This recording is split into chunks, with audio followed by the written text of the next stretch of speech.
ಅವರು ಅಷ್ಟೇ ಅಣ್ಣ. ಈಗ ನಂದು ತಮಿಳ್ನಾಡು ಒಂದು ಡ್ರಾಮಾ, ಕಟ್ ಮಾಡಿದ್ದಾನೆ. ಇಲ್ಲ ಕಟ್ ಮಾಡಿದೀನಿ ಸರ್. ಏನು ಕಟ್ ಮಾಡಿಲ್ಲ, ಸರಿಯಾಗಿ ರೆಕಾರ್ಡಿಂಗ್ ಮಾಡ್ಕೊತಾ ಇದ್ದೀನಿ.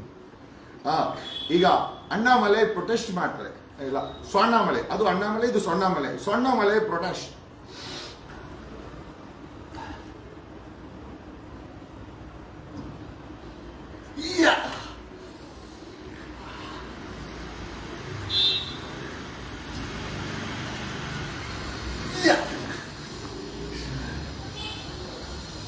ಯಾರೋ ಬರೋಕೆ ಆಮೇಲೆ ಟಕ್ಕಂತ ಬಂದು ಇಟ್ಕೊಡ್ರಿ.